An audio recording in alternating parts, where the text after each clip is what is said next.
Oke, Assalamualaikum warahmatullahi wabarakatuh. Perkenalkan, saya Repi Pratama dengan NIM 302221.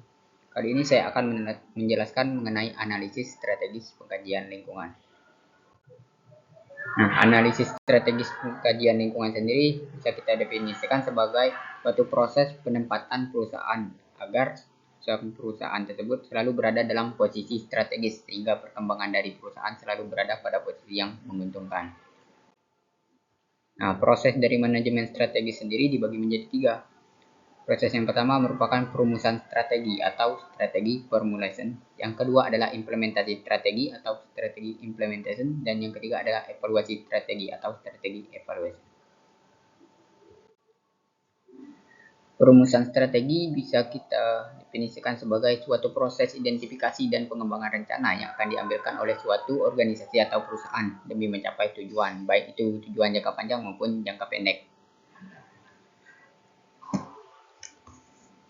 Nah, perumusan strategi ini merupakan tahap awal dalam manajemen strategi karena dia itu sangat penting untuk penetapan fondasi dan arah bisnis dari suatu perusahaan. Biasanya pemimpin merumuskan strategi seperti pengembangan visi dan misi perusahaan, terus ada analisis SWOT dan merumuskan tujuan jangka panjang dan serta tujuan jangka pendeknya. Oke, selanjutnya ada implementasi strategi. Implementasi strategi merupakan penerapan dari rencana-rencana yang telah kita rumuskan, di mana tujuannya adalah untuk mencapai tujuan strategis dari suatu organisasi atau perusahaan. Jadi sebelumnya udah dirumuskan, kita lanjut lagi dengan mengimplementasikannya.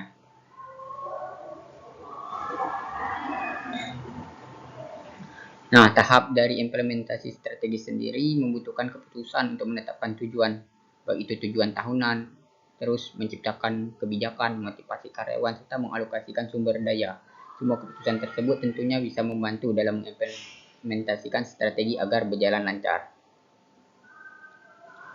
Nah, ada pula pengembangan strategi dalam tahap implementasi ini. Langkah yang dilakukan berputar pada persiapan anggaran, pengembangan sumber daya, peningkatan strategi, dan sebagainya.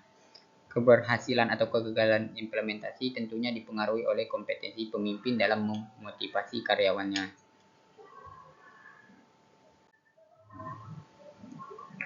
Selanjutnya adalah tahap evaluasi strategi. Evaluasi strategi sendiri merupakan proses penilaian dari implementasi strategi. Nah, dari sini kita tahu berhasil serta efektif atau tidaknya dari implementasi strategi yang telah kita terapkan. Evaluasi strategi sendiri bisa menjadi alat bantu bagi pemimpin untuk mengenal keberhasilan atau kegagalan dari implementasi yang telah dilakukan. Biasanya ada 3 aktivitas utama dalam tahap ini. Yang pertama adalah melakukan review faktor internal dan eksternal sebagai dasar strategi, mengukur prestasi atau capaian, serta mengambil tindakan untuk perbaikan pada masa yang akan datang. Evaluasi sendiri bertujuan untuk melihat kesesuaian antara implementasi dan formulasi strategi. Metode analisis yang digunakan bersifat komparasi, yakni perbandingan 2 tahap awal manajemen strategis tadi. Hasil evaluasi dipresentasikan dalam laporan agar dipahami oleh anggota sebagai refleksi atas pekerjaannya.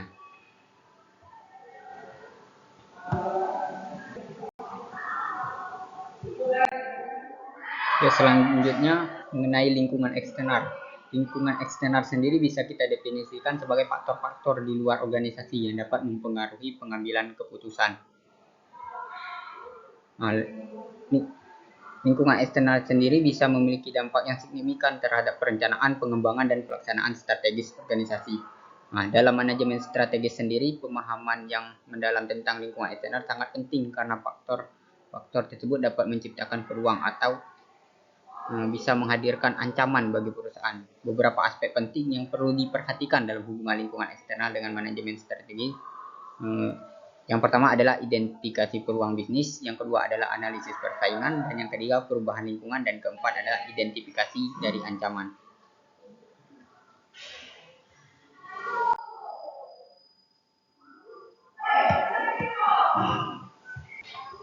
Lingkungan internal.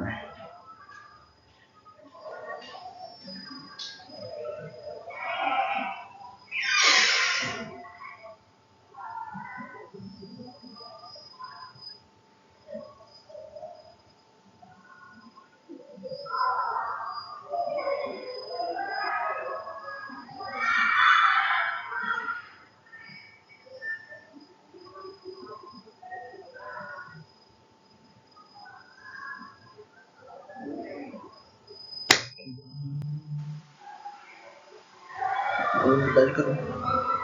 Bangke gue ngupload ngulang cowok.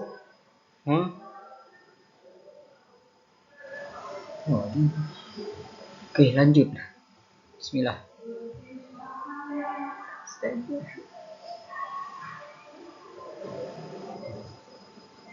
Baik sebelumnya.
Next, selanjutnya formulasi strategi.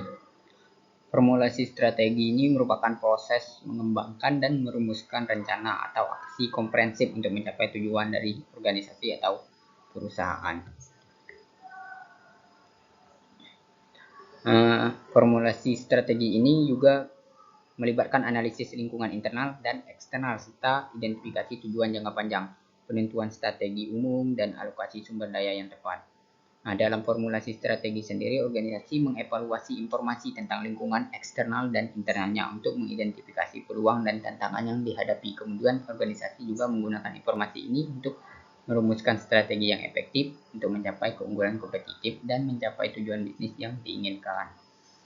Nah, formulasi strategi ini biasanya melibatkan beberapa langkah seperti analisis lingkungan eksternal dengan menganalisis faktor-faktor eksternal yang dapat mempengaruhi organisasi seperti faktor ekonomi, politik, sosial, teknologi, dan lingkungan industri.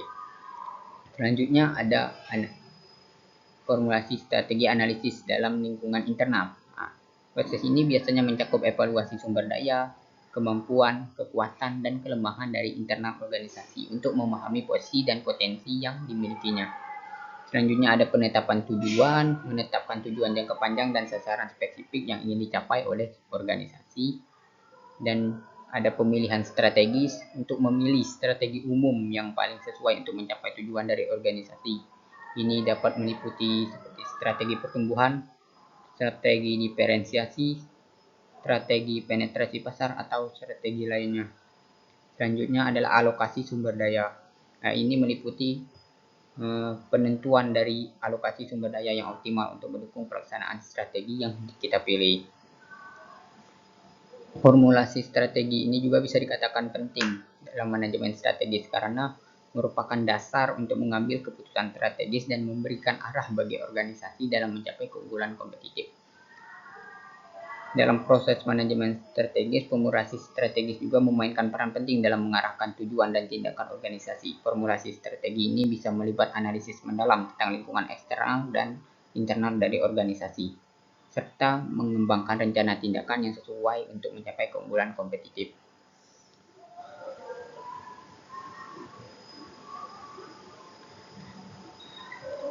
Oke, terkait lingkungan internal tadi, lingkungan internal ini biasanya merujuk pada faktor-faktor yang ada di dalam organisasi dan dapat mempengaruhi strategi yang diadopsi. Hal ini biasanya juga mencakup sumber daya organisasi, struktur organisasi, budaya organisasi, sistem operasi, dan kemampuan dari manajemen itu sendiri. Nah, dalam konteks manajemen strategi, analisis lingkungan internal juga membantu dalam mengidentifikasi kekuatan dan kelemahan organisasi yang dapat mempengaruhi keberhasilan strategi. Selanjutnya, dengan memahami lingkungan internal, tentunya organisasi dapat mengevaluasi sumber daya yang dimiliki seperti keahlian karyawan yang dapat kita gunakan sebagai keunggulan kompetitif serta kelemahan yang perlu diperbaiki atau diatasi dalam lingkungan internal itu sendiri. Ya, selanjutnya dalam konteks manajemen strategi, pemahaman yang mendalam tentang lingkungan internal juga diperlukan, karena hal ini bisa memungkinkan pengambilan keputusan yang lebih baik dalam merumuskan strategi. Hal ini memungkinkan organisasi untuk memanfaatkan kekuatan internalnya dan mengatasi kelemahan yang ada, sehingga dapat mengembangkan strategi yang sesuai dengan kondisi dan potensi yang ia miliki.